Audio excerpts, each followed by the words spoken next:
Hello everyone, मैं हूं गौरव काकरान और आप देख रहे हैं काकरान इंस्टीट्यूट। तो दोस्तों, आज की इस वीडियो में हम बात करने वाले हैं मैथ के एक ऐसे चैप्टर की जो हर परीक्षा में पूछा जाता है, जिसका नाम है सिंपल इंटरेस्ट। यदि आप आरपीएफ कांस्टेबल का एग्जाम दे रहे हो, आने वाली शिफ्टों में आपका एग्जाम है, तो ये वीडियो आपके लिए बहुत खास होने वाली है, क्योंकि इस वीडियो में हमने RPF constable, NTPC group D और आरपीएफ एसआई के क्वेश्चन लिए हैं, जिसकी हम प्रैक्टिस करा रहे हैं। ये वीडियो उन दोनों बच्चों के लिए इंपॉर्टेंट होगी जो बच्चे पहले तैयारी कर चुके हैं या फिर कोई नई नई तैयारी कर रहे हैं, वो पहली बार एग्जाम देने जा रहे हैं। मैं इसमें थोड़ा थोड़ा बेसिक भी आपको बताऊंगा और शॉर्ट ट्रिक भी बताऊंगा कैसे आप एग्जाम में अपनी स्पीड बढ़ा सकते हैं। तो दोनों बच्चों के लिए बेहद खास वीडियो होने वाली है, वीडियो को जरूर देख कर जाइएगा। पूरी उम्मीद है कि इसी वीडियो में से आपको सिंपल इंटरेस्ट का अगर क्वेश्चन आ रहा है आरपीएफ में, तो आपको इसी में से देखने को मिलेगा। तो चलिए शुरुआत करते हैं बिना किसी देरी के आज की इस क्लास की। तो चलिए बात करते हैं पहले क्वेश्चन की। क्या है पहला क्वेश्चन कि 12% वार्षिक ब्याज की दर पर 8700 रुपए की धनराशि 4 साल में कितनी हो जाएगी, ये पूछा गया है। देखिए, साधारण ब्याज का एक फॉर्मूला होता है। साधारण ब्याज बराबर क्या होता है? मूलधन गुना ब्याज की दर गुना समय बटे 100। तो अगर मैं साधारण ब्याज निकाल दूं तो मूलधन कितना दे रखा है हमें? 8700 रुपये दे रखा है। ब्याज की दर कितनी है? 12। समय कितना है? 4 साल। बटे में कितना आ जाएगा? 100। दो जीरो से दो जीरो कटेगी। 12 सत्ते कितना होता है? 84। 84 का कितना आ जाएगा? 4। हासिल लगेंगे 8। 12 अट्ठे कितना होता है? 96। 96 96 और 8, 96 और 8 को जोड़ेंगे तो कितना हो जाएगा? 104। तो यहाँ से कितना हो जाएगा? 104। ठीक है जी। अब इसकी गुणा किस में करनी पड़ेगी? मेरे को 4 में करनी पड़ेगी। तो 4 चौक 16, हासिल लगा 1, 4 चौक 16 और 1 17, 4 एकम 4। तो कितना ब्याज आ गया? साधारण ब्याज जो है वो 4 साल में कितना हो गया? 4176 रुपये का साधारण ब्याज आ गया। 8700 रुपये पर 12% ब्याज की दर से 4 साल का ब्याज है 4176। तो मुझे निकालना है वो धनराशि कितनी हो जाएगी। तो यानी कि पहले वो कितनी थी? 8700। ब्याज कितना मिल गया? 4176 रुपये का। तो 6 7 8 और 8 4 12। तो धनराशि कितनी हो जाएगी? 12,876 रुपये हो जाएगी। ऑप्शन नंबर ए बिल्कुल सही आंसर होगा। ये क्वेश्चन करने का बिल्कुल बेसिक तरीका है, जिससे आप बिल्कुल बेसिक तरीके से क्वेश्चन करते हैं। डायरेक्ट आप किस तरीके से क्वेश्चन कर सकते थे, इसके ऊपर भी मैं बात कर लेता हूँ। तो अगर मैं इसकी बात करूं तो देखिए, ब्याज की दर कितनी है? 12%। और कितने साल की बात हो रही है? 4 साल की। तो 12 चौक कितना हो जाएगा? 48%। ठीक है जी। तो आपको क्या निकालना है? 48% को हटाऊंगा तो मैं 48/100 हो जाएगा। और बढ़ने के बाद ये कितना हो जाएगा? 100 से कितना हो जाएगा? 148। तो अगर आपको 4 साल बाद ये निकालना है कि 4 साल बाद मेरा धन कितना हो जाएगा, तो आपका धन था कितना? 8700 रुपये। तो आप 8700 रुपये का डायरेक्ट कितना निकाल दो? 148/100 निकाल दो, आपका आंसर आ जाएगा। देखिए, दो जीरो से दो जीरो कट गई। अब गुना किसकी करनी है? 87 की और 148 की गुना करनी है। अब कैलकुलेशन करने में आपको थोड़ा समय लग सकता है। मैं आपको एक तरीका बता देता हूँ। एक मेथड होता है जिसका नाम होता है डिजिटल सम, यानी कि डिजिट का सम। अगर मैं इसकी डिजिट का सम कर दूं, 8 7 कितना हो जाएगा? 15। और ये 8 4 12 और 1 13। ठीक है जी। और इसको फिर से मैं जोड़ दूं, 5 और 1 कितना हो जाएगा? 6। और इसको जोड़ दूं तो 3 और 1 4। और इनकी आपस में गुना करूंगा तो 6 चौक 24। फिर इनको जोड़ूंगा तो कितना हो जाएगा? 6। यानी कि मुझे तब तक इनकी डिजिट को जोड़ना है जब तक एक सिंगल डिजिट नहीं आ जाती। तो सिंगल डिजिट कितनी आई है? 6 आई है। अब मुझे इन चारों ऑप्शन में से देखना है कि इनकी डिजिट को जोड़ने पर इनका जो डिजिटल सम है, यानी कि सिंगल डिजिट क्या बनती है। जब मैं इसको जोड़ूंगा तो देखिए कितना हो जाएगा? ये 7 और 2 9 खत्म, 8 और 1 9 खत्म। इसका डिजिटल सम कितना आएगा? 6। इसको करूं, 8 7 15, 15 और 6 कितने हो जाएंगे? 21 और 5 कितने हो जाएंगे? 26 और 1 27। और 27 को आपस में जोड़ूंगा तो डिजिटल सम कितना आ जाएगा? 9। अगर मैं इसको जोड़ूं तो कितना हो जाएगा? 8 7 15 6 21 और 3 कितने हो जाएंगे? 24 और 1 25। और इसका डिजिटल सम कितना हो जाएगा जी? 7। अगर मैं इसकी गणना करता हूँ, 8 7 15 6 21 और 4 कितने हो जाएंगे? 25 और 1 26। और इसका डिजिटल सम कितना हो जाएगा? 8। यानी कि आंसर मुझे क्या चाहिए था? जिसका डिजिटल सम कितना आ जाए? 6 आ जाए। तो पहला ऑप्शन आपका बिल्कुल सही आंसर होगा। तो आप डिजिटल सम मेथड का भी यूज करके इसको निकाल सकते हैं। या फिर अगर आपको ये मेथड नहीं लगाना तो आप इसको ऐसे लिख सकते हैं। 87 को आप लिख लो, ये क्या है? 87 गुना 148। आप 87 को ऐसे लिख सकते हैं, 100 माइनस 13, कैलकुलेशन आसान करने के लिए। जब 148 की गुना 100 में करेंगे तो आ जाएगा 148, दो जीरो ऐसे आ जाएंगी। और फिर इसमें से मुझे क्या घटाना है? 13 की गुना इसमें कर देंगे। 13 अट्ठे कितना होता है? 13 अट्ठे 104, हासिल लगे 10। 13 चौका 52 और 10 कितने हो जाएंगे? 62 का 2, हासिल लगे 6। 13 एकम 13 और 6 कितने हो जाएंगे? 13 और 6 हो जाएंगे 19। तो जब मैं इसको इसमें से घटाऊंगा तो कितना आएगा, यहाँ बचेगा मेरे पास 6, यहाँ पर 7, यहाँ पर 8 और 13 में से एक गया 12। तो 12,876 आपका बच जाएगा। तो कैलकुलेशन आप ऐसे भी कर सकते हैं, या डिजिटल सम लगा सकते हैं, या फिर पुराने वाला बेसिक तरीके से आप क्वेश्चन को कर सकते हैं। एक क्वेश्चन करने के मैंने आपको 3 तरीके बताए हैं। तो अगर आप एग्जाम में बेसिक वाले बच्चे जा रहे हो उनके लिए भी फायदेमंद है, जो बिल्कुल एडवांस लेवल से प्रैक्टिस करते हुए अपने क्वेश्चन को कम समय में करना चाहते हैं उनके लिए भी ये बेहतर होने वाला है। तो चलिए बात करते हैं अगले क्वेश्चन की। क्या होने वाला है अगला क्वेश्चन, 12% वार्षिक साधारण ब्याज की दर पर राशि पर 5 साल बाद अर्जित ब्याज 4,080 है, इसलिए निवेश की गई राशि ज्ञात कीजिए।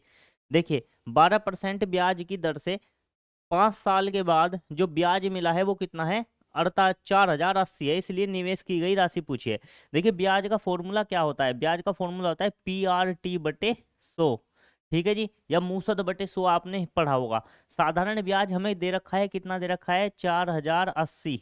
मूलधन हमसे पूछा है, ब्याज की दर है 12% और समय कितना है जी 5 साल, बटे में कितना आ जाएगा 100 आ जाएगा। ठीक है, अगर मैं इसको काट लेता हूँ तो 12 पंजे कितना हो जाएगा 60, 12 पंजे कितना हो जाएगा, ये हो जाएगा P × 60/100। एक जीरो से एक जीरो कटेगी, 10 की इधर गुना हो जाएगी, 6 आके चला जाएगा बटे में, तो ये हो जाएगा 4,080 × 10/6 बटे में आ जाएगा।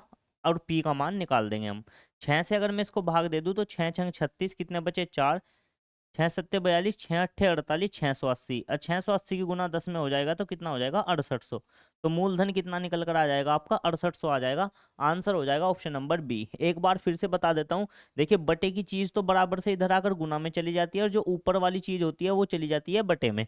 ठीक है, तो 10 जो था 10 तो चला गया ऊपर गुना में, और 6 जो ऊपर था वो चला गया बटे में। 6 से इसको काटा मैंने, 680 बार 10 की गुना करी तो कितना आ गया 6800 आ गया मेरा।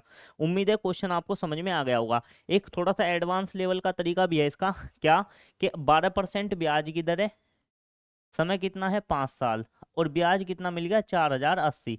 तो 12 पंजे 60, 60% का मान कितना दे दिया मेरे को, ये दे दिया।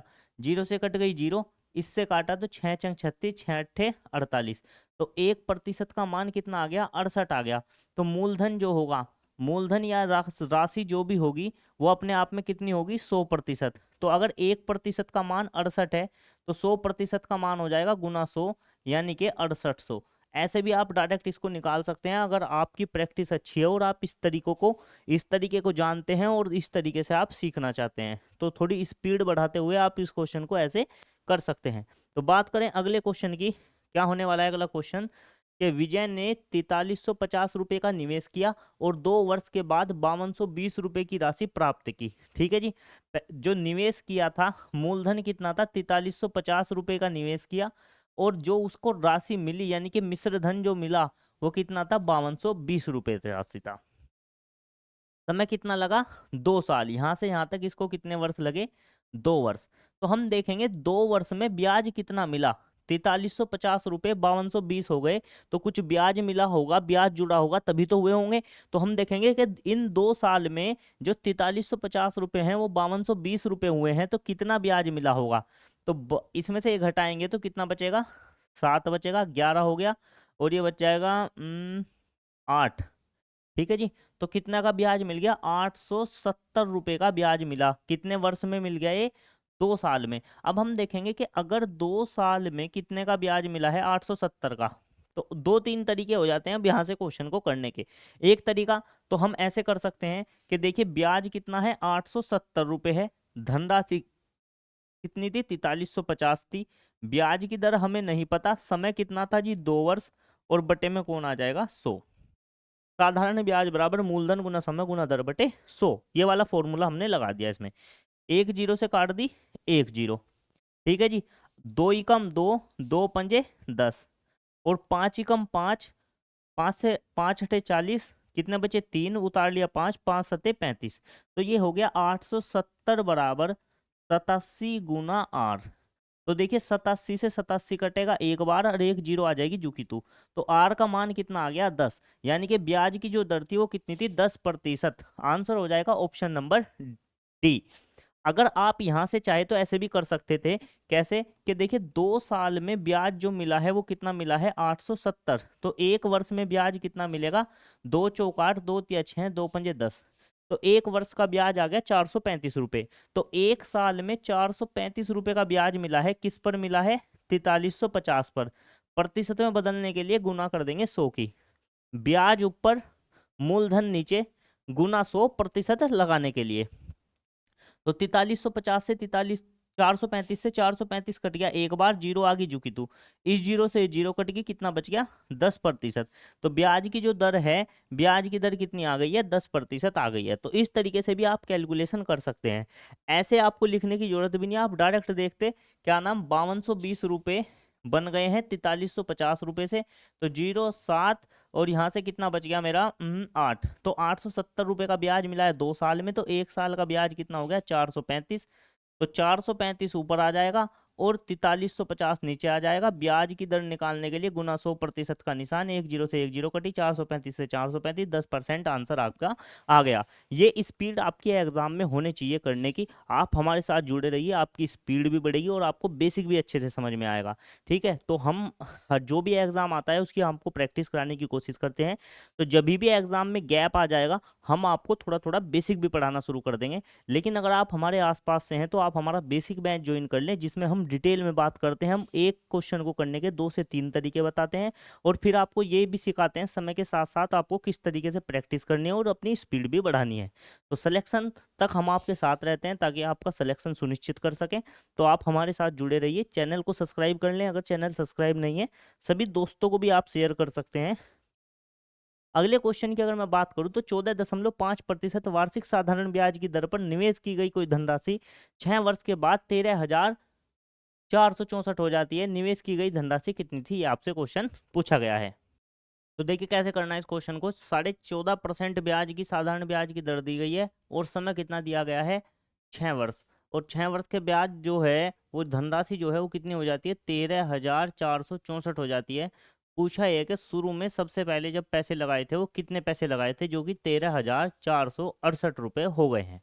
ठीक है, तो देखिए कई सारे तरीके हो सकते हैं इस क्वेश्चन को करने के, मैं आपको शॉर्टकट तरीका बता देता हूँ सबसे क्या होने वाला है। देखिए सबसे पहले ये देखेंगे 14.5% ब्याज की दर है और समय कितना है 6 वर्ष का। तो जब मैं इसकी गुना करूंगा तो 6 पंजे 30 हासिल लगेंगे 3, 14 6 84 और 3 कितना हो जाएगा 87, और बटे में कितना आ जाएगा, बटे में कितना आ जाएगा, एक 10 आ जाएगा, या तो ये दशमलव हटेगी तो बटे में 10 आ जाएगा, या कह लो दशमलव यहाँ लग जाएगी तो कितना हो जाएगा 87%। 87% को डायरेक्ट हम कैसे लिख देंगे 87%। ठीक है, तो जब कोई धनराशि ब्याज जुड़ने के बाद कुछ बनती है, कोई भी धनराशि ब्याज के बाद क्या बन जाता है मिश्र धन, तो जब भी हमें डायरेक्ट मिश्र धन निकालना हो तो हम कैसे करते हैं कि जो 87% है परसेंटेज हटाएंगे, बटे में कितना आ जाएगा 100, तो हम ये मान लेंगे कि 100 रुपए की धनराशि थी, ब्याज कितने का मिला 87 का, और वो बन गई कितनी कि 100 में 87 जोड़ा तो कितनी हो गई 187 हो गई, कितने रुपए से 100 रुपए से। तो मूलधन ये हुआ और मिश्र धन हो गया ये। तो हम अगर उस धनराशि का डायरेक्ट 187/100 निकाल दें तो किसके बराबर आ जाएगा 13,464 के बराबर आ जाएगा। एक बार फिर से मैं समझा देता हूं, देखिए जब भी मेरे को डायरेक्ट मिश्र धन दे रखा हो और मुझे ब्याज की दर और समय दिया हो, तो मुझे ब्याज की दर और समय का प्रयोग करते हुए डायरेक्ट मिश्र धन निकाल सकता हूं मैं किस तरीके से, कि ब्याज की दर की गुना समय में करेंगे तो कितना आ गया 87%, 87 को परसेंटेज में से हटा के भिन्न में बदला तो 87/100 आ गया। तो जो भी हमारा बटे की चीज है वो तो हो जाएगा आपका मूलधन हमारे हिसाब से, और ऊपर की चीज क्या हो जाएगी ब्याज के 100 रुपए पे 6 साल में 14.5% की दर से कितने का ब्याज मिल गया 87 रुपए का। तो मूलधन तो था 100, ब्याज मिल गया 87 का, तो मूलधन प्लस ब्याज हो जाता है मिश्र धन। तो 100 रुपए की चीज कितने में बिक गई 187 रुपए में बिक गई, या नु कह सकते हैं कि 100 रुपए का जो धन था वो कितना हो गया 187 रुपए हो गया। ठीक है जी, तो अगर मैं धनराशि का डायरेक्ट 187/100 निकाल दूं तो मेरा डायरेक्ट मिश्र धन के बराबर रखूंगा 13,464 के, तो मेरा मूलधन का जो मान आ जाएगा वो आ जाएगा 13,464 गुना 100/187। ठीक है जी, इस तरीके से आपका आंसर आ जाएगा। अब आप क्या कर सकते हैं, अब यहाँ पे आप डिजिटल सम मेथड का प्रयोग कर सकते हैं। डिजिटल सम मेथड आपकी कैलकुलेशन को आसान कर देता है। सबसे पहले ये देख लो, इनका डिजिटल सम का क्या होना चाहिए, अलग अलग होना चाहिए। अगर एक जैसा आ रहा है तो क्वेश्चन में थोड़ा सा गड़बड़ होने के चांस बन जाएंगे। तो अगर मैं देखूं तो ये कितना हो जाएगा, ये हो जाएगा 5 4 9, 9 और 7 कितने हो जाएंगे 16, और 16 का डिजिटल सम कितना आएगा 7, इसका आ जाएगा 9, इसका आ जाएगा 7 और 6 13 का मतलब 4, इसका आ जाएगा 7 7 15, 15 का मतलब 6। सभी का डिजिटल सम अलग अलग है, तो डिजिटल सम में निकाल के देखता हूँ तो ये कितना हो जाएगा 6 4 10, 10 4 14, 14 3 17, 1 18, 18 का मतलब कितना हो जाएगा 18 का मतलब 8 और 1 9, तो ऊपर आ जाएगा। अब बटे में आ जाएगा 8 7 15, 15 और 1 कितना हो जाएंगे 16, 16 का मतलब हो जाएगा 7। ठीक है जी। देखिए 7 में किसी ऐसी संख्या की गुना करेंगे हम कि ये क्या हो जाए 0 बन जाए। तो 7 को 0 बनाने के लिए सबसे पहले 10 बना दो। ठीक है, 1 बनाने के लिए, सॉरी 7 में ऐसी संख्या की गुना करो कि बाद में डिजिटल सम कितना बन जाए 1। तो हमेशा याद रखें 7 में गुना किसकी होती है 4 की। अगर बटे में 4 होता 4 में 7 की और 7 में 4 की गुना होती है हमेशा। अगर बटे में 4 की गुना की है तो ऊपर भी 4 की गुना करनी पड़ेगी, तो ऊपर तो हो जाएगा 36 और नीचे हो जाएगा 7 चौक 28। फिर इनका डिजिटल सम निकालेंगे तो 6 और 3 9 और बटे में 8 और 2 10, यानी कि 1, 1 से भाग देंगे तो कितना बचेगा 9। यानी कि आंसर मेरा वो होगा जिसका डिजिटल सम कितना हो 9 हो। तो ऐसा कौन सा ऑप्शन है, ऐसा ऑप्शन है ऑप्शन नंबर सी, जिसके अंकों का जोड़ कितना है 7200 है। ये तरीका तो हो गया शॉर्ट तरीका कैलकुलेशन करने का। दूसरा तरीका आप कैसे कर सकते हैं, दूसरा तरीका वही है कि आपको कैलकुलेशन करनी पड़ेगी, आपको भाग देना पड़ेगा। जैसे कि 13,000, जैसे कि ये क्या था, ये आपका कितना था 13,464 गुना 100 बटे 187। आपको 187 से जब आप इसको भाग देंगे तो 187 से सबसे पहले देखें कि 7 के पहाड़े में बाद में 4 कहाँ पे आता है। अगर आप ये चीज भी पकड़ पाए तो तब भी आप कर सकते हैं। देखिए 7 दूनी 14 होता है। या आप ऐसा कर सकते हैं, आप इसको ऐसे भी छोड़िए, आप देखिए कि 187 को इससे भाग देने पर कुछ आंसर आएगा मेरा। वो आंसर जो होगा वो इन चारों के चारों ऑप्शन में से होगा। तो उस आंसर का जो सबसे आखिरी अक्षर होगा, तो 7 की उसमें गुना करेंगे तो सबसे आखिर में क्या आना चाहिए 4 आना चाहिए। ऐसा ऑप्शन ढूंढ लो भाई। देखो 7 में मैं किसकी गुना कर सकता हूं कि बाद में कितना आ जाए 4, 7 में 2 की गुना कर सकता हूँ, 7 दूनी कितना होता है 14। तो ऐसा ऑप्शन जिसके बाद में 2 हो, या 7 के पहाड़े में और कहीं भी ऐसा आता है कि 4 आ जाए लास्ट में, 7 एकम 7, 7 दूनी 14, 7 21, 7 चौक 28, 7 पंजे 35, 7 छिंग 42, 42, 7 छिक 42, यानी कि बाद में 6 भी मेरा हो सकता है। ठीक है, तो दोनों ऑप्शन हो सकते हैं। अब यहाँ मेरा थोड़ा सा क्वेश्चन जो है कॉम्प्लिकेटेड हो सकता है। क्यों हो सकता है कि बाद में 2 भी है, एक ऑप्शन ऐसा है कि जिसमें बाद में 2 है, एक ऑप्शन ऐसा है जिसमें बाद में 6 है। तो इस तरीके से कैलकुलेशन थोड़ा सा नहीं हो पाई। वैसे कई बार ये तरीका बिल्कुल सही से साबित हो जाता है, यहाँ पर हमारा ये तरीका सही साबित नहीं हो पाया, तो इसको हम हटा देंगे। अब बात करेंगे कि कैसे इसको कर सकते हैं। तो 13,464 को जब मैं 187 से भाग दूंगा तो कितनी बार मारनी चढ़ेगी, तो 18 से 134 को भाग दे देंगे। आप एक चीज देख पा रहे होंगे, सबके शुरू में कितना है भाई, सबके शुरू में 7 है, तो 7 बार महारनी चला देंगे हम। तो 7 बार महारनी चलेंगे, 7 सती 49 का हो जाएगा 9, हासिल लगेंगे 4, 7 अटी 56, 56 और 4 60 की 0, हासिल लगेंगे 6, 7 एकम 7 और 6 कितने हो जाएंगे 13। तो इसमें से घटेगा 9 और 7 16 होते हैं, और ये कितना बचाएगा 3, और ये हो जाएगा 4। तो अब देखेंगे क्या 2 बार गुना करके देख लेते हैं, तो कितना 7 दूनी 14 का 4 हासिल लगाइए, 18 दूनी 36 अरे कितना हो जाएगा 37। तो कितनी बार कट गया इससे, ये कितनी बार कटा है 72 बार, और 100 की गुना करके कितना हो जाएगा 7200 हो जाएगा। तो आपका आंसर कितना हो जाएगा 7200 हो जाएगा। आप इस तरीके से भी कैलकुलेशन कर सकते हैं। उम्मीद है आपको दोनों तरीके समझ में आए होंगे, कैलकुलेशन करने वाला भी, डिजिटल सम मेथड वाला भी। कौन सा तरीका आपको बढ़िया लगा ये मुझे कमेंट में करके बताएं। क्या डिजिटल सम आपको समझ में आया या नहीं आया ये भी कमेंट में करके बताएं। अगर आप डिजिटल सम पर एक पूरी वीडियो चाहते हैं डिटेल में तो मैं बना दूंगा, ज़्यादा से ज़्यादा कमेंट आने चाहिए उसके लिए, तभी मैं आपके लिए वो वीडियो बना पाऊंगा।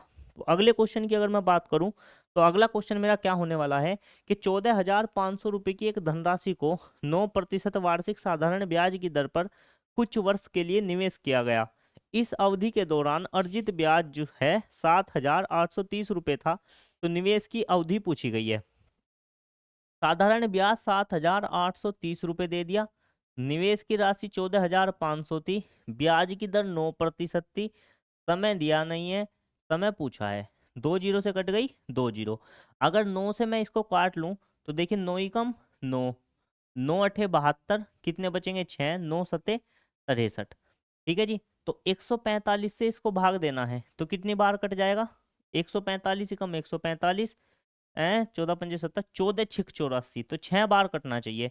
तो समय जो है वो कितना आ जाएगा? 6 वर्ष आ जाएगा। आपका आंसर होगा ऑप्शन नंबर डी। ठीक है जी। तो ऊपर की चीज देखिए, बराबर का निशान अगर है तो एक साइड में अगर चीजें हैं तो इससे ये कट सकता है, और बराबर के निशान से इधर इधर ऊपर की चीज से ऊपर की चीज, नीचे की चीज से नीचे की चीज भी क्या हो जाती हैं? कट जाती हैं। अगर चीजें एक तरफ हैं तो ऊपर नीचे कटेंगी, अगर चीजें बराबर में है तो ऊपर से ऊपर की चीज, नीचे से नीचे की चीज क्या हो जाती है? कट जाती हैं। उम्मीद है क्वेश्चन आपको समझ में आ गया होगा। अगर मेरी स्पीड थोड़ी ज़्यादा है तो आप कमेंट करके बताएं, मैं थोड़ा सा कम स्पीड से पढ़ाने की कोशिश कर रहा हूँ, करूँगा। लेकिन अगर आप इसी तरीके से आपको मज़ा आ रहा है तो भी आप कमेंट करके बताएं कि स्पीड मेरी सही है या नहीं है, या मुझे थोड़ा स्लो होने की ज़रूरत तो नहीं है। तो आप मुझे बता दें सभी चीज़, जो भी चीज़ आपको दिक्कत महसूस हो रही है, जिस तरह की भी आपको वीडियो में जिस तरह की भी आपको दिक्कत महसूस हो रही है वो आप मुझे बता सकते हैं। स्पीड ज़्यादा तो नहीं है, थोड़ा स्पीड से तो नहीं चल रहा हूँ मैं। अगर आप चाहते हैं कि थोड़ा सा धीरे धीरे आराम से पढ़ाऊँ तो मैं वो भी पढ़ा दूंगा, लेकिन आप मुझे कमेंट करके ज़रूर बताएं। अगला क्वेश्चन क्या है कि कोई धनराशि 12% वार्षिक ब्याज की दर से कितने वर्ष में दुगनी हो जाएगी? देखिए, जब भी आपसे इस तरह का क्वेश्चन पूछा जाए कि ब्याज की दर आपको दे दे और आपसे पूछे कि कितने वर्ष में दुगनी हो जाएगी, तो आपको सिंपल क्या करना है? आपको करना है 1/12 गुना 100। तो जो समय आएगा उस समय कितना निकल कर आएगा? 1/12 गुना 100। अगर मैं इसको 12 से भाग दे दूं तो कितना आ जाएगा? ये कितना बचेगा? 12 अट्ठे 96, 12 अट्ठे 96, कितने बचे? 4, नीचे कितना रह गया? 12। तो 4 एकम 4, 4 तिया 12, तो यानी कि 8 सही 1/3 वर्ष आंसर आ गया मेरा। मैं इसको क्या लिख सकता हूँ कि 8 वर्ष, 1/3 को महीने में बदलूंगा तो गुना करूंगा 12 से, आंसर कितना आ जाएगा? 4 माह। तो यानी कि मेरा आंसर हो जाएगा 8 वर्ष 4 माह। इस तरीके से मेरा आंसर हो जाएगा ऑप्शन नंबर सी। ये डायरेक्ट करने का तरीका है उन बच्चों के लिए जो बच्चे स्पीड से क्वेश्चन करना चाहते हैं। जिन बच्चों को बेसिक से समझना है उनके लिए मैं अलग से समझा देता हूँ। देखिए, 12% ब्याज की दर है, 12% को देखें तो 12/100, यानी कि 100 रुपए की कोई चीज थी, उस पर ब्याज जो लगा वो कितने रुपए का लगा? 12 का लगा। और वो कितने की हो गई? कि 100 रुपए की चीज है, ब्याज लगने के बाद कितने की हो गई? 112 रुपए की। कितने साल में हुआ ऐसा? 1 साल में। क्योंकि ब्याज की दर जो है वार्षिक लगी हुई है 12%, यानी कि 12% अगर ब्याज की दर है तो 100 रुपये 1 साल में कितने हो जाएंगे? 112 रुपये हो जाएंगे 1 साल में। तो कितने रुपए का ब्याज मिला? ब्याज मिल गया जी 12 रुपये का। ठीक है जी। अगर इस धनराशि को दुगना होना है, धनराशि को क्या होना है? दुगना होना है, तो यानी कि 100 रुपये कितने होने चाहिए फिर? 100 रुपये होने चाहिए 200 रुपये। दुगना तभी तो होगा जब 100 रुपये की धनराशि कितना हो जाए? 200 रुपये, तो वो क्या हो जाएगी? दुगनी हो जाएगी। जब 100 रुपए की चीज 200 रुपए की होगी तो कितने रुपए का ब्याज मिलेगा उस पे? 100 रुपए का ब्याज मिलेगा क्या? 100 का क्या मिलेगा? ब्याज। अब हमें ये देखना है कि 12 रुपए का ब्याज तो मिल रहा है 1 साल में, तो ये 100 रुपए का ब्याज मिलने में कितने वर्ष लगेंगे? तो मेरा आंसर आ जाएगा। तो मैं इस क्वेश्चन को ऐसे देखूंगा कि भाई 12 रुपए का ब्याज मिला है 1 वर्ष में, 1 वर्ष में। तो 1 रुपए का ब्याज अगर लेना है तो हो जाएगा 1/12 वर्ष। ठीक है जी। 1 यूनिट का मान जैसे हम निकालते थे ऐसे हमने निकाल दिया कि 12 रुपये तो मिल रहे हैं 1 साल में, तो 1 रुपया मिलेगा 1/12 वर्ष में। हमको कितना चाहिए? 100 रुपये का ब्याज। तो अगर 100 रुपये का ब्याज लेना है तो क्या कर दो? 1 रुपये की जो वैल्यू आई है उसमें क्या कर दो? 100 की गुना कर दो। तो 12 की गुना करेंगे, 12 अट्ठे कितना हो जाएगा? 96, और बचेगा 4/12। तो 8 सही 4/12 बचा है। 4 एकम 4, 4 तिया 12, ये हो गया 8 सही 1/3। ठीक है। तो इसका मतलब है कि 8 वर्ष तो पूरे के पूरे हैं, और 1/3 वर्ष को मैं महीनों में बदलने के लिए 12 से गुना कर दूंगा तो कितनी बार आ जाएगा? 4 वर्ष। तो ये हो जाएगा 8 वर्ष 4 माह। इस तरीके से आपका क्वेश्चन क्या हो जाएगा, सोल्व हो जाएगा। उम्मीद है क्वेश्चन आपको अच्छे से समझ में आ गया होगा। देखिए, जब भी किसी वर्ष को महीनों में बदलते हैं तो किससे गुना करनी पड़ती है, 12 से गुना करनी पड़ती है। तो इसलिए मैंने इसमें 12 से गुना कर दी। तो ये आपका हो गया बेसिक तरीका क्वेश्चन को समझने का, कि देखिए 100 रुपये की चीज़ 12% ब्याज की दर से 112 रुपये हो जाती है। ठीक है जी। एक साल में 100 रुपये पे 12 रुपये ब्याज मिला, तो 100 रुपये की चीज़ 112 रुपये हो गई है। ठीक है, 12 रुपये का ब्याज मिला एक साल में। तो अगर इन 100 रुपये को दुगना होना है, यानी कि 200 होना है, तो कितने साल में दुगने होंगे। तो ये देखेंगे, अगर कोई 100 रुपये की चीज़ 200 रुपये होगी तो ब्याज कितना का मिलेगा, 100 रुपये का। 100 रुपये तो थे, 100 रुपये का ब्याज मिल गया, हो गए कितने, 200 रुपये हो गए। तो अगर 12 रुपये का ब्याज एक साल में मिल रहा है, तो ये 100 रुपये का ब्याज कितने साल में मिलेगा, तो हमें पता चल जाएगा कि 200 रुपये होने में कितने साल उसको लगने वाले हैं। तो हमने देखा कि 12 रुपये एक साल में मिले हैं, तो 1 रुपया निकालने के लिए 12 चला जाएगा इधर बटे में, तो यहाँ पर रह जाएगा 1 बस। ठीक है, तो ये होगा 1/12 वर्ष। 1 रुपये का ब्याज मिलेगा 1/12 वर्ष में। तो इसी तरीके से हमें चाहिए 100 रुपये का ब्याज। तो 100 रुपये का ब्याज कमाने के लिए 1/12 गुना 100, तो ये आंसर आ जाएगा 8 सही 4/12। 4 ही कम 4, 4 तिया 12, 8 सही 1/3। यानी कि 8 वर्ष तो पूरे पूरे हो गए। 1/3 वर्ष को महीने में बदलने के लिए 12 से गुना कर दी, 3 चौक 12, 8 वर्ष 4 माह हो गए। तो ठीक है, तो ये जो चीज़ें मैंने यहाँ से सोल्व करनी शुरू की हैं, हे देखो यहाँ से, हाँ, ये सारी चीज़ें जो मैंने सोल्व करनी शुरू की है यहाँ से, ये मैंने आपको डायरेक्ट तरीका यहाँ से बताया था कि अगर आपको बेसिक आता है तो आप डायरेक्ट क्वेश्चन को यहाँ से लेके चलें। अगर आपको ब्याज की दर दे रखी है और पूछा है कि कितने वर्ष में इस ब्याज की दर से धनराशि दुगनी हो जाएगी। उम्मीद है तरीका आपको अच्छा लगा होगा। अगले क्वेश्चन की अगर बात करूँ मैं, तो जो लोग एडवांस लेवल पे हैं, जिनको सिर्फ शॉर्ट तरीका देखना है, तो वो शॉर्ट तरीकों को देखने के बाद वीडियो को आगे बढ़ा सकते हैं, अगर उनको बेसिक नहीं समझ रहा, दूसरे क्वेश्चन के शॉर्ट तरीके पर पहुंचे डायरेक्ट। ठीक है, तो अगर आप बात करें अगले क्वेश्चन की, 2000 रुपये की एक राशि पर 8.25% वार्षिक ब्याज की दर से 7 फरवरी 2022 से 20 अप्रैल 2022 तक की अवधि के लिए साधारण ब्याज ज्ञात करें। सबसे पहले हम देखेंगे कि 7 फरवरी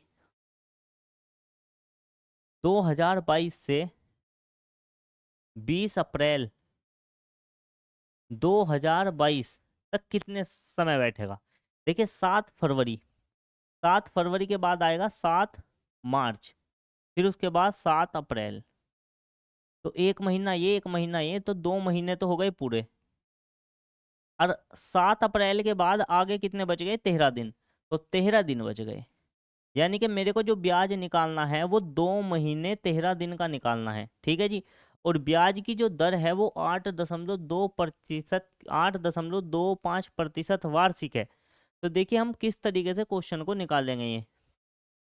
तो सबसे पहले हम क्या काम करेंगे, देखिए सबसे पहले हम 2 महीने का ब्याज निकाल देंगे, फिर उसके बाद क्या निकालेंगे, 13 दिन का किस तरीके से निकलेगा। ब्याज का फॉर्मूला, साधारण ब्याज का फॉर्मूला क्या होता है, PRT/100 होता है।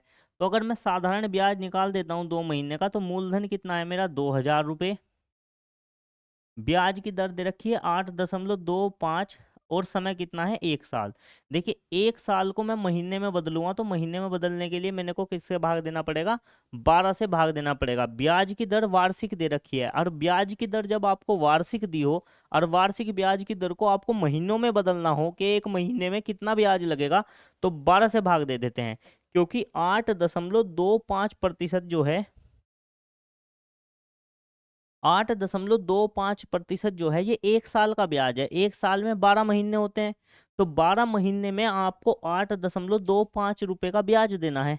तो एक महीने में कितने का देना पड़ेगा, तो 12 से भाग दे देंगे। तो ये आ गया एक महीने का ब्याज। हमें कितने का चाहिए, 2 महीने का। तो हम इसमें सिंपल कैसे गुना कर देंगे, 2 से गुना कर देंगे।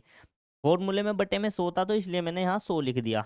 इसी तरीके से जब मैं इसकी पॉइंट हटाऊंगा तो बटे में 2 जीरो और आ जाएंगी, क्योंकि 0.2 अंक बात थी। अब मैं इसको काट लेता हूँ, देखिए कैसे कटेगा, 2 जीरो से तो कट जाएंगी 2 जीरो, 1 जीरो से कट जाएगी 1 जीरो। ठीक है, अगर मैं इसे काटूँ, 2 ही कम 2, 2 छिक 12, तो मेरा कितना, और फिर इसको भी अगर मैं काट दूँ, 2 ही कम 2, 2 तिया 6, ठीक है जी, फिर 3 से इसको काट दूँ, 3 दूनी 6, 3 सत्ते 21, 3 पंजे 15। तो साधारण ब्याज जो है वो कितना आ गया, 275। अब बटे में कितना बचा हुआ है, 10, तो कितना आ जाएगा 27.5। तो 2 महीने का ब्याज जो है वो कितना आ गया 87.5 आ गया, 27.5। ठीक है, ये आया है 2 महीने का ब्याज। अभी मेरे को कितने दिन का निकालना है, 13 दिन का ब्याज और निकालना है। तो जब मैं 13 दिन का ब्याज निकाल दूंगा तो 2,000 रुपये की धनराशि है, ब्याज की दर 8.25 है। ठीक है, अगर 1 साल की बात करूं तो बटे में आ जाएगा 100, ये तो हो जाएगा 1 साल का ब्याज। लेकिन मेरे को चाहिए 13 दिन का। जब मैं देखता हूं कि 1 साल में 8.25 रुपये का ब्याज मिल रहा है और दिनों की बात हो रही है, तो 1 साल में 365 दिन होते हैं। तो दिनों में बदलने के लिए आप ब्याज की दर को किससे भाग दे दो, 365 से। ये तो आ गया 1 दिन का ब्याज निकल के। ठीक है, अब 1 दिन का ब्याज तो हमें चाहिए नहीं, हमें चाहिए 13 दिन का ब्याज, तो गुना कर देंगे 13 से। ठीक है जी। अगर अब मैं इसको काट लेता हूं तो किस तरीके से कटेगा, अगर पॉइंट हटा दो तो बटे में 100 और आ जाएगा। फिर अगेन वही 2 जीरो से 2 जीरो कटेंगी, 1 जीरो से 1 जीरो कटेगी, तो बटे में बच गया कितना, 10 बच गया। ठीक है, तो 365 को अगर मैं काट के देखूं तो 5 से कट जाएगा क्या ये? देखो 5 एकम 5 बचा 3, 5 छंग 30, 5 पंजे 25। ऐसे काटू 5 सते 35 बचा 1, 5 तिया 15, 73 आ गया। अगर मैं 73 से इसको भाग करके देखूं तो 5 तिया 15 हासिल लगा 1, 7 पंजे 35, नहीं ज़्यादा हो जाएगा, 3 चौक 12, 3 पंजे 15। चलो एक बार ऊपर वालों की गुना कर लेता हूँ मैं। तो अगर मैं करता हूँ कितना आ जाएगा, 5 दूनी 10 की जीरो हासिल लगा 1, 16 दूनी 32 और 1 33, गुना कितना हो जाएगा 13/73। अगर मैं इसकी 13 की गुना करूँ, 0 13 तिया 39 का 9 का हासिल लगे 3, 13 तिया 39, 40 41 42। इसको 73 से भाग देना है तो कितनी बार जाएगा, 7 6 42, 6 तिया 18 का 8 का हासिल लगाए, 7 6 42 43 हो जाएगा। तो ये कितने बार जाएगा, 5 बार। अगर मैं इसको 5 बार भाग देता हूँ, 5 तिया 15 हासिल लगा 1, 7 पंजे 35 और 1 36, और ये कितना था 429। घटेगा तो यहाँ 4 बचेगा, इधर से 1 हासिल लेंगे 6 बचेगा, उतार लेंगे 0। अब अगर मैं देखूँ कितनी बार महारनी चलानी पड़ेगी मेरे को, 7 8 56, 7 9 63। अगर मैं 9 बार गुना करके देखता हूँ, 9 तिया 27 हासिल लगे 2, 9 सते 63, 64 65 ज़्यादा हो जाएगा, 8 बार महारनी चलेगी। ठीक है, तो 58 दशमलव कुछ हो जाएगा ये। हम्म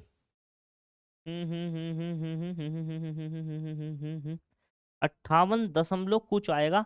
और बटे में 10 भी है तो ये दशमलव इधर आ जाएगी, ये आ जाएगा 5.8। ठीक है, तो ब्याज कितना आ जाएगा इसका, 5.8। और ये कितना था 27.5, ये तो था 27.5, ये 5.8 आ जाएगा। जोड़ेंगे 8 और 5 13, हासिल लगा 1, 7 और 5 13, हासिल लगा 1। तो आपका जो ब्याज है वो कितना आ जाएगा, 33.33 आ जाएगा। मेरा आंसर हो जाएगा ऑप्शन नंबर बी, यानी कि 33। क्वेश्चन काफी अच्छा है, आपसे काफी ठीक ठाक लेवल पर क्वेश्चन ये पूछा गया है। ये वाली कैलकुलेशन अगर आपको समझ में नहीं आई है तो एक बार मैं कैलकुलेशन आपको अच्छे से समझा सकता हूँ क्या, तो देखिए किस तरीके से चीजें हुई हैं, मैं आपको दोबारा से समझा देता हूँ। देखिए हुआ क्या है कि हमको निकालना था 13 दिन का ब्याज, हमको निकालना था 13 दिन का ब्याज। 2,000 रुपये की धनराशि हमें दी हुई है और हमें ब्याज की दर दी हुई है 8.5/100। अगर मैं इस तरीके से कैलकुलेशन करूं तो ये मेरे पास 1 साल का ब्याज निकल कर आ जाएगा। मेरे को चाहिए 13 दिन का ब्याज।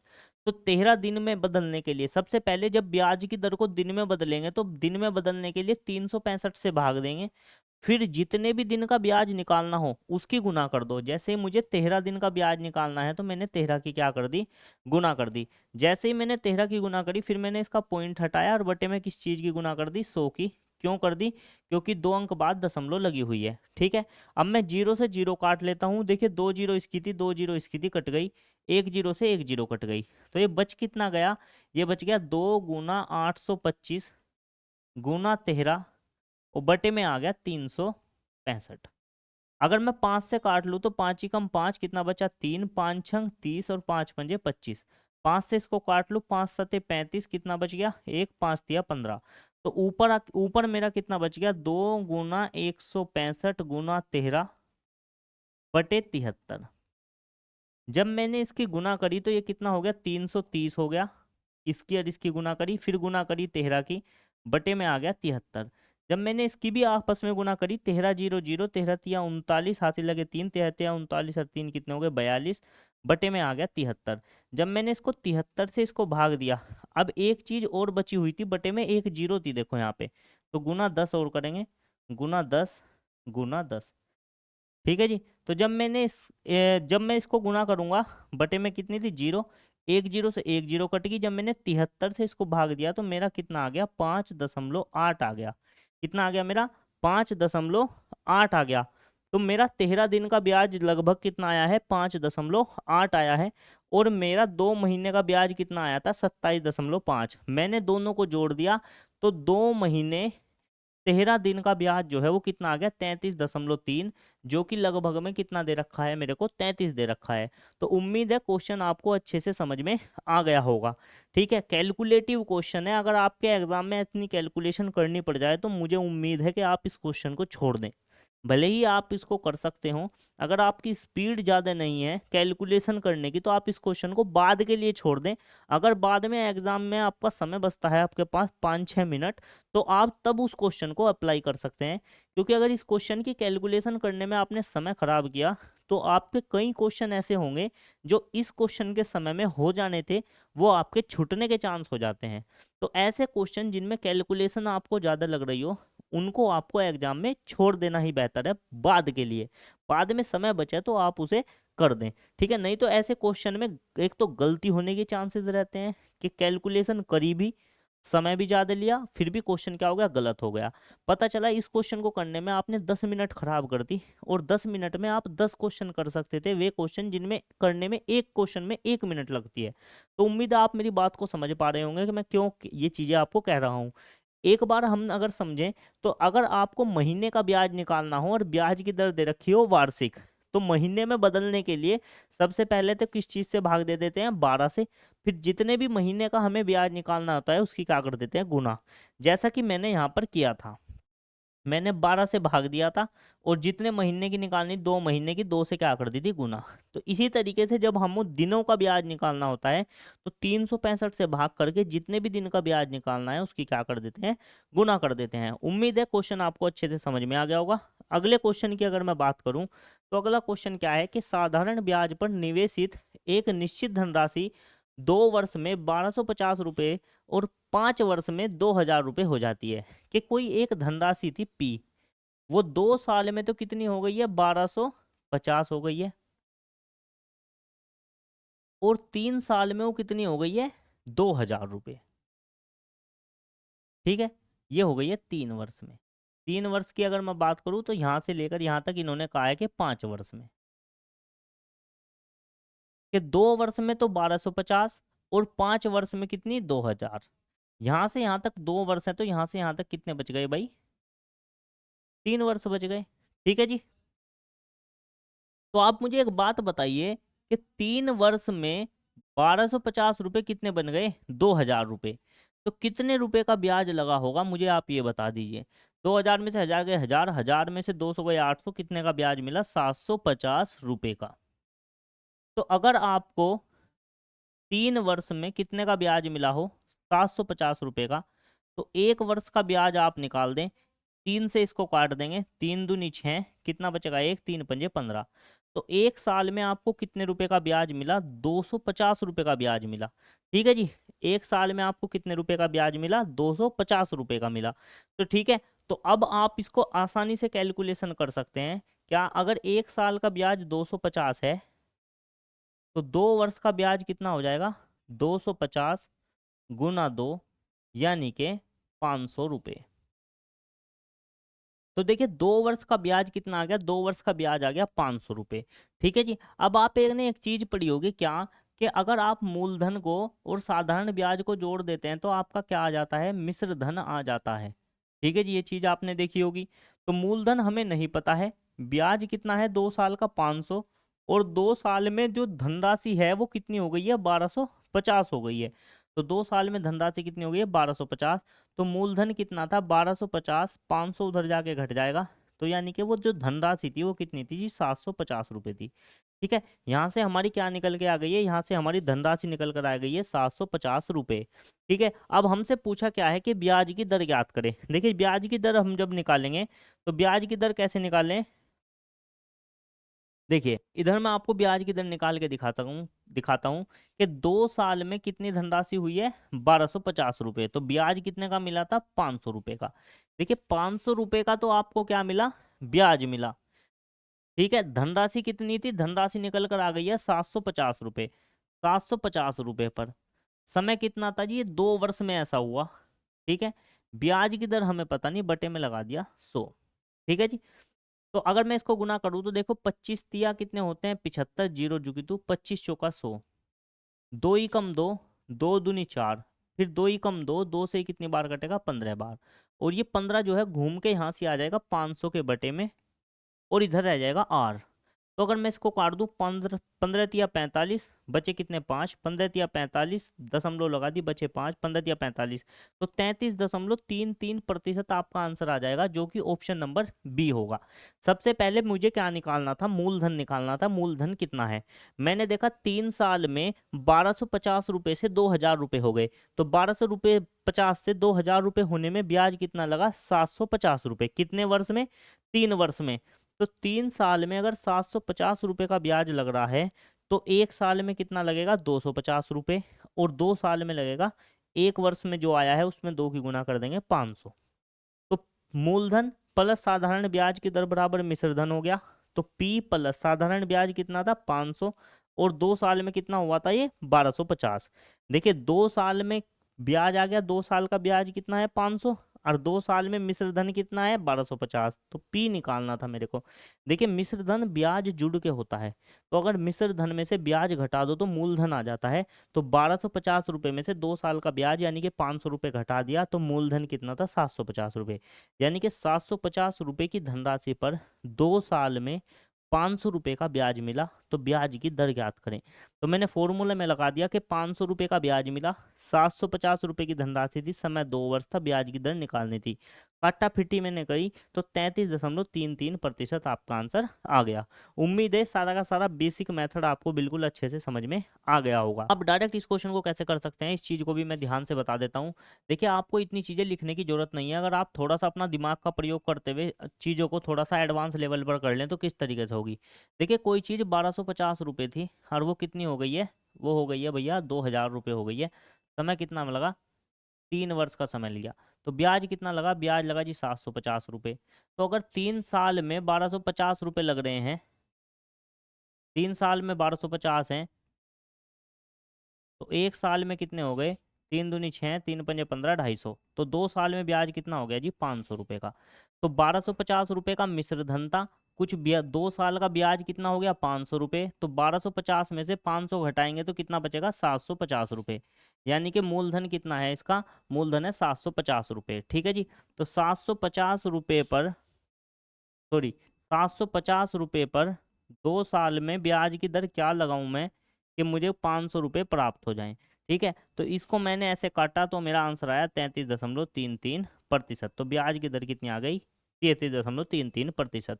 ये चीज़ें मैंने छोड़ दी हैं लिखने बिना, क्योंकि मिश्र धन में से ब्याज घटाएंगे तो मूलधन आएगा ही आएगा। आप डायरेक्ट इस तरीके से निकाल सकते हैं। तो उम्मीद है पूरा का पूरा सिस्टम आपको समझ में आएगा कि आपका एग्जाम में आपको किस तरीके से करना है। एग्जाम में आपको किसी को समझाना तो होता नहीं, तो कम से कम लिखने की कोशिश करें कि ज़्यादा से ज़्यादा लिखना ना पड़े। जितना कम लिखेंगे उतना ही बढ़िया आपका क्वेश्चन स्पीड से हो जाएगा। तो चलिए अगले क्वेश्चन की अगर मैं बात करता हूँ, अगला क्वेश्चन क्या है कि किस ब्याज की दर पर कोई धनराशि 8 वर्ष 4 महीने में साधारण ब्याज पर जो है वो दुगनी हो जाएगी। अब इस तरह का आपके पास क्वेश्चन आए तो आपको सिंपल सा क्या करना है कि ये 8 वर्ष 4 महीने जो लिख रहे हैं, 8 वर्ष 4 महीने, पेन चेंज कर लेता हूँ मैं, इसको वर्ष में बदल दें। 8 वर्ष, महीने को वर्ष में बदल देंगे तो 12 से भाग दे देंगे, 4 × 4 4 तिया 12, और ये हो जाएगा 8 × 1 = 3, 3 × 8 = 24 और 1 25/3 वर्ष। ये हो गया 25/3 वर्ष। ठीक है जी, ये हो गया। तो आपको क्या करना है, जब आपको ब्याज की दर निकालनी हो, क्या निकालनी हो, ब्याज की दर, तो आप जो है क्या काम करें, आप ऊपर तो लिख दें 100, और उसके बटे में लिख दें ये साल कितने हैं, 25/3 है। ठीक है, तो 3 तो घूम के ऊपर चला जाएगा, तो हो जाएगा 100 गुना 3/25। तो 25 चौका 100 और 4 तिया कितना हो जाएगा 12। तो समय जो लगेगा, ब्याज की दर जो थोड़ी लगेगी वो लगेगी कितनी, 12%। डायरेक्ट इस तरीके से आपका आंसर खत्म हो सकता है कि जितने भी आपको साल दे रखे हैं उसे क्या कर दो, 100 से क्या, 100 को उससे क्या दे दो, भाग दे दो, आपका डायरेक्ट आंसर खत्म हो जाएगा। पिछला क्वेश्चन क्या था कि ब्याज की दर दे रखी थी, पूछा था कितने समय में धनराशि दुगनी हो जाएगी। इस बार आपको समय दिया है और पूछा है कि क्या ब्याज की दर लूं कि 8 वर्ष 4 महीने में ब्याज की जो धनराशि है वो मेरी दुगनी हो जाए। तो दोनों क्वेश्चनों में डिफरेंस क्या है कि एक में ब्याज की दर देकर समय पूछा है और इसमें क्या पूछा है, समय देकर क्या पूछ लिया है, ब्याज की दर पूछ लिया है। तो दोनों क्वेश्चन आसानी से कर सकते हैं। कुछ बच्चे ऐसे होंगे जी, ऐसे तो मेरे को समझ में नहीं आया, बेसिक तरीका समझा दो मेरे को। तो बेसिक तरीका क्या होने वाला है, देखिए माना धनराशि कितनी है, माना धनराशि जो है वो कितनी है, P है। उसने कहा कि ये धनराशि जो है दुगनी हो जानी चाहिए, यानी कि मिश्र धन जो है वो कितना हो जाएगा, दुगना होके कितना हो जाएगा 2P। तो ब्याज कितना मिलेगा कि जब कोई धनराशि 2P हो गई, किससे हो गई, P से, तो ब्याज कितने का मिला, P रुपए का ब्याज मिला। तो ब्याज का फॉर्मूला क्या होता है, साधारण ब्याज बराबर PRT बटे कितना होता है जी, 100 होता है। तो साधारण ब्याज कितना है जी, P, मूलधन भी कितना है, P, ब्याज की दर पूछी है, समय दे रखा है 8 सही, इसको अभी मैंने तोड़ के बताया था तुम्हें वर्ष में, तो ये हो जाएगा 25/3 और पूरे के बटे में 100, ये 3 घूम के बटे में आ जाएगा, तो ये हो जाएगा P बराबर P गुना R गुना 25/100 गुना 3। ठीक है, 25 ही कम 25, 25 चौका 100, P से P कटेगा एक बार, तो एक बराबर ऊपर कितना बच गया R और नीचे कितना बच गया, 4 तिया 12, 12 की दर गुना हो जाएगी, तो 12 बराबर कितना हो जाएगा R, यानी कि R का मान 12 आ गया, ब्याज की दर जो है वो कितनी है, 12% है। इस तरीके से आप आंसर निकाल सकते हैं। तो उम्मीद है क्वेश्चन समझ में आया होगा। क्वेश्चन कैसा लगा जल्दी से बताइए। सब RPF कांस्टेबल के क्वेश्चन है, कुछ NTPC के भी हैं और इसमें कुछ ग्रुप डी के भी क्वेश्चन है। अगला क्वेश्चन है, एक धनराशि को 8% वार्षिक साधारण ब्याज की दर पर 3 वर्ष के लिए निवेशित किया गया था। यदि ब्याज की दर R+2% होती तो उस पर ₹84 अधिक ब्याज प्राप्त होता। ठीक है जी, 3 वर्ष के लिए। देखिए सबसे पहले एक चीज देखते हैं क्या कि 3 वर्ष में R% की दर से 3 वर्ष का ब्याज कितना होगा, 3R%। अगर ब्याज की दर कितनी होती, R+2% होती, तो ब्याज कितना हो जाता, 3R%। 3 की इसमें गुना होती, फिर 3 की इसमें गुना होती, 3 दूनी 6%। ठीक है, अगर इसमें से ये घटा दें तो इनका अंतर क्या होगा, इससे ये कट जाएगा, कितना बचेगा, 6%। तो इसका मान हमें कितना दे रखा है, तो उसे 8400 रुपये कितने पे मिलता, अधिक ब्याज। यानी कि ब्याज की दर R% ना होके R+2% होती तो ब्याज कितने रुपए अधिक मिलता, 84 रुपये अधिक मिलता। वही चीज मैंने ली कि जब R% था तो 3 साल में ब्याज कितना मिलता, 3R%। जब हम ब्याज की दर R+2% लेंगे तो ब्याज कितना मिलता, 3R% प्लस 6%। बड़े में से छोटा घटाया तो अंतर कितना आया, 6%। यानी कि इसके मुकाबले इसको 6% ज्यादा मिले। क्वेश्चन में दे रखा है कितने ज्यादा मिले जी, 84। तो 1% का मान कितना आ गया, 6 कम 6, 6 चौक 24, 1% का मान आ गया 14। तो धनराशि कितनी निवेश की गई थी, धनराशि हमेशा अपने आप में 100% होती है। जब भी प्रतिशत को कैलकुलेशन करें और धनराशि पूछी जाए तो 100% का मान निकाल दो। तो 1% का मान 14 है, तो 100% का मान 100 गुना करके कितना आ जाएगा, 1400। तो ये आपका आंसर हो जाएगा, आंसर हो जाएगा ऑप्शन नंबर ए। ये क्वेश्चन जब आपने पढ़ा होगा तो आपको बड़ा ही भारी भरकम लगा होगा, पेपर में आ जाए तो वाकई लगता है, लेकिन क्वेश्चन कितना आसान है आप आसानी से समझ सकते हैं। वीडियो को रोककर देख सकते हैं, दोबारा देख सकते हैं। वीडियो कैसी लगी कमेंट करके बताएं। अगर वीडियो अच्छी लगी है, अगले कौन सा टॉपिक रखना चाहिए जिस पर आपके लिए वीडियो बनाऊं, आप कमेंट करके बताएं। स्पीड कैसी है, ज़्यादा तो स्पीड नहीं है, ये समझाने का तरीका थोड़ा धीरे करूं, आप मुझे बताइए, मैं हर तरीके से समझा सकता हूं। बस आपके एग्जाम को ध्यान में रखते हुए थोड़ा सा इस तरीके से प्रैक्टिस करवा रहा हूं कि बेसिक वाले भी समझ पाएं और जो दूसरे बच्चे हैं जिनको अपनी स्पीड बढ़ानी है वो भी इस चीज़ को समझ पाएं। तो ज़्यादा से ज़्यादा वीडियो को शेयर कीजिएगा, चैनल सब्सक्राइब कर लीजिए, बेल आइकन दबा लीजिए ताकि अगली वीडियो जब भी आए तो नोटिफिकेशन आपके पास पहुंच जाए। मिलते हैं अगले किसी वीडियो में, तब तक के लिए सभी को नमस्कार।